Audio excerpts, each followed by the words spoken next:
Fala galera, seja muito bem-vindo a mais um episódio do canal que responde a sua pergunta: qual notebook comprar? Meu nome é Michael Thomas e finalmente a AMD e seus processadores Ryzen chegam aos notebooks gamers com sua série H voltada para o alto desempenho por meio dos populares Nitro 5 da Acer. Nós tivemos acesso ao modelo com processador Ryzen 5 3550H, combinado com a GPU dedicada GTX 1650. Dentre as várias perguntas, nós vamos tentar responder: será que este processador consegue bater de frente com os seus concorrentes Intel de série H, como por exemplo os processadores i5 de nona geração 9300H? E como será que ele se sai em jogos mais pesados? Vem com a gente, porque a gente vai te dar mais detalhes sobre os resultados que obtivemos.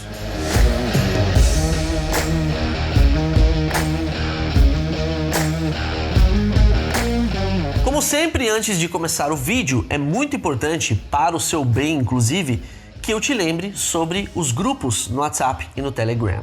Através destes grupos, a gente envia para você, aí na palma da sua mão, novidades, ofertas e cupons para que você não precise correr atrás dessas informações, e sim que elas venham até você.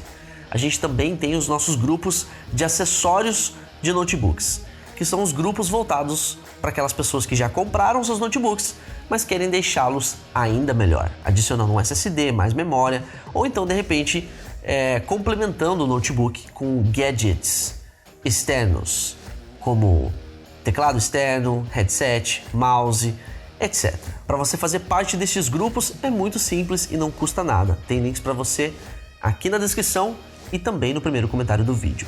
Caso você tente acessar esses links e eles por um acaso estejam lotados, não se preocupe, tente novamente mais tarde, porque a gente sempre atualiza e você tentando novamente depois, pode ser que você consiga uma vaga. Nós já fizemos um unboxing aqui no canal de um modelo deste Nitro 5, que foi especificamente o modelo AN515-54. Visualmente falando, eles são idênticos. Este aqui que está em minhas mãos é o AN515-43. Este 43 é uma variação do código por conta do processador AMD que ele possui. Então, para não ficar muito repetitivo, a gente não vai falar sobre os aspectos visuais do notebook, os aspectos externos. Para você ver essa parte, é importante que você assista o vídeo de unboxing que a gente fez, ou então o vídeo que a gente fez sobre o irmão dele com o processador Intel. Para acessar esses vídeos, tem links de fácil acesso para você aqui na descrição, ou então no izinho aqui no canto. Na parte da tela temos especificações semelhantes a outras versões sem AMD, IPS Full HD, porém com fidelidade de cor inferior, um ponto negativo para quem precisa trabalhar com edição de vídeo e imagem. Isso acontece porque, devido ao lote de fabricação, os painéis podem variar um pouco, para melhor ou para pior, e na verdade a gente nunca sabe ao certo qual que vem. Outro fator que notamos em nossos testes foi um pequeno vazamento de luz no canto superior direito da tela. No dia a dia, no uso do dia a dia, isso não é tão perceptível. Mas se você estiver assistindo a um filme com as faixas pretas embaixo e em cima, ou então jogando algum jogo com o cenário escuro, esse vazamento passa a ser mais perceptível. E novamente, é difícil prever qual modelo vai vir com esse vazamento, porque depende do lote. Sobre o teclado e touchpad, a gente também não vai se alongar. Aqui a Acer também manteve aquilo que já estava dando certo no padrão da linha. O mesmo vale para portas e conexões, que são iguais aos modelos Intel de 2020, que a gente já citou em outros vídeos aqui no canal. E chegamos enfim à parte que mais interessa, e que é o diferencial real deste modelo aqui: o hardware. O modelo que recebemos para testes é o AN515-43R5-9W. E nele temos o AMD Ryzen 5 3550H, conforme eu disse na introdução do vídeo, 8 GB de RAM e a GPU dedicada GTX 1650. Já sabemos que a GTX 1650 é uma excelente GPU para empurrar tanto games leves quanto games mais pesados na categoria AAA. Porém, temos um problema.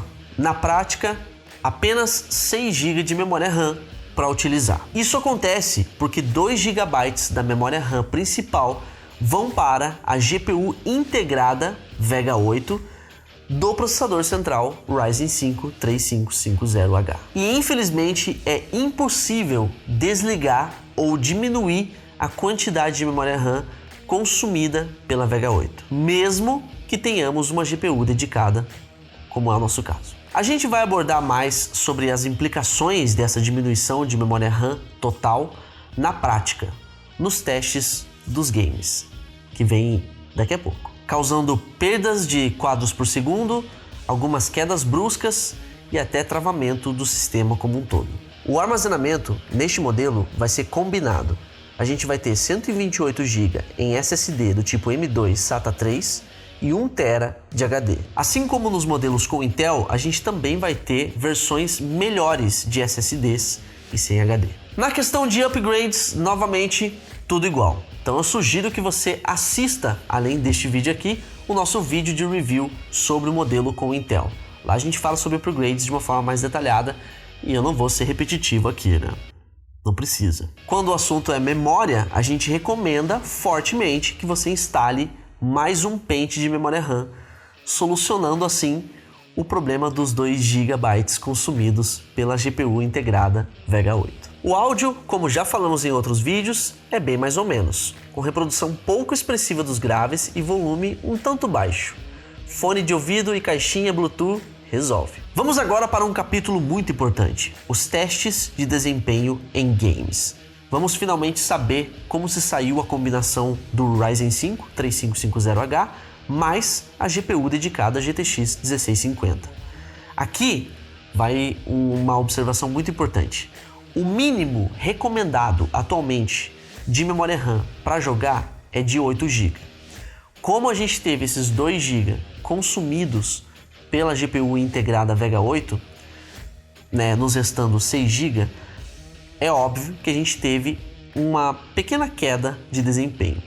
Desempenho este que acabou sendo até decepcionante em vários jogos, principalmente quando a gente deixava as configurações gráficas no alto. No clássico GTA V, rodando em Full HD, a gente teve no alto 42 quadros por segundo, no médio 50 quadros por segundo e no baixo 62 quadros por segundo.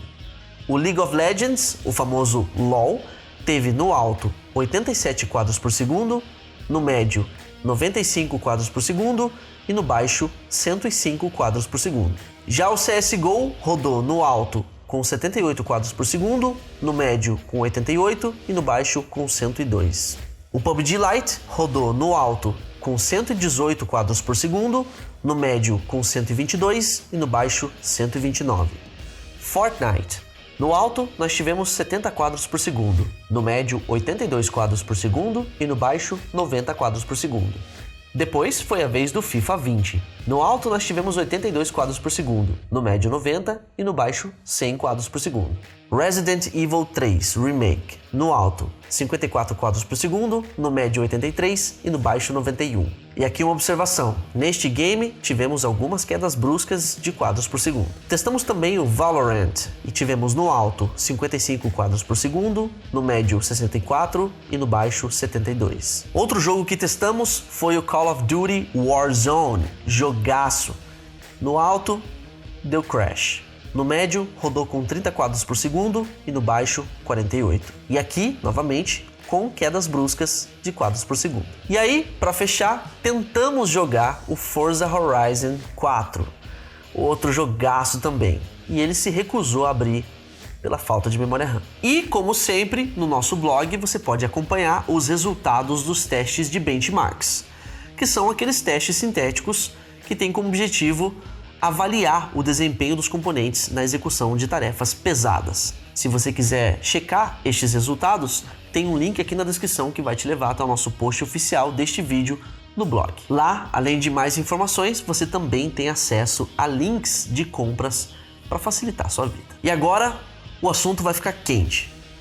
Vamos falar sobre temperatura e sistema de resfriamento. E aqui, poucas ou se não nenhuma mudança em relação aos modelos com Intel também, coisa que a gente já falou no outro vídeo no caso. Um detalhe importante é que as ventoinhas vão sim fazer um certo barulho quando o notebook estiver funcionando em toda a sua potência. Isso porque elas parecem ser mais ativas nessa versão. Mas no geral, para tirar sua preocupação, a CPU e a GPU se mantiveram em temperaturas bem aceitáveis, até mais do que os modelos com Intel. Vamos para a bateria agora. A bateria de 4 células de 3.220 mAh e 55 watts de potência apresentou desempenho semelhante ao Nitro 5 com Intel que testamos. No mais alto desempenho e brilho máximo, a gente conseguiu 1 hora e 50 minutos.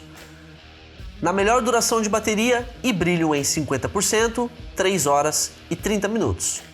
No modo econômico e brilho em 20%, 5 horas e 40 minutos. Para concluir, galera, em resumo, você pode encontrar outras análises que confirmam a nossa, como a do Diego Kerber, do canal Adrenaline, onde também é falado que o principal ponto fraco deste modelo é a limitação de memória RAM, com 6 GB de memória. E a gente teve algumas situações, como por exemplo, no teste do jogo Call of Duty Warzone, que você viu ali nos testes dos games, em que a gente tentou ativar a configuração gráfica alta e o sistema todo simplesmente crashou. Deu crash. Caiu, morreu. Isso acontece porque nós não temos VRAM ou VRAM, que é a memória dedicada de vídeo, o suficiente para rodar o game. Então a GPU dedicada vai tentar suprir essa necessidade, suprir essa falta, tentando utilizar a memória RAM geral. Mas a nossa memória RAM geral está sendo prejudicada pela Vega 8, que está comendo ali 2 GB da nossa memória. Nesse caso, o jogo não vai encontrar memória suficiente para rodar, ele vai fechar e o sistema vai reiniciar. Isso poderia ter sido resolvido se a Acer fizesse o que ela faz em notebooks das linhas Acer Aspire 3 e 5 que vem com processadores AMD. O que ela faz? Ela deixa 12 GB de memória RAM de fábrica, já que 2 GB vão ser consumidos pela GPU integrada Vega nos processadores Ryzen. De qualquer maneira, não temos um notebook necessariamente ruim.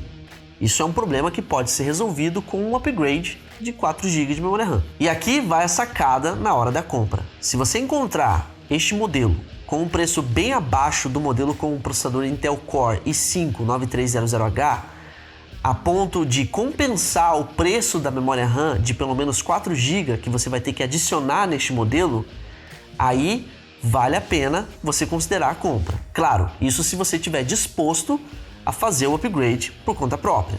Mas tem toda aquela questão, né? É um ato cirúrgico, você vai ter que abrir um notebook e fazer a instalação. Então, se vai valer a pena ou não, vai depender do preço. Além disso, nessa briga agora a gente também tem uma versão do Nitro com processador Intel e tela de 17 polegadas. Para quem gosta de jogar ou trabalhar em telas grandes, é uma bela oportunidade. E é por isso que vale a pena você ficar ligado nos nossos grupos e também acompanhar o nosso site, justamente para você saber qual é o Nitro 5 que vai estar mais barato no dia. Eu espero que você tenha curtido esse vídeo, tenha curtido essa análise. Se você curtiu, manifeste-se através do like, através do gostei aí embaixo do vídeo. Custa menos de 1 segundo da sua preciosa vida e para nós vale muito. Também não se esqueça de se inscrever e ativar o sino para não perder as novidades. Eu e o Acer Nitro 5 vamos ficando por aqui, mas nós, aqui do Qual Notebook Comprar, vemos você no próximo episódio. Aquele abração, boas compras e até lá!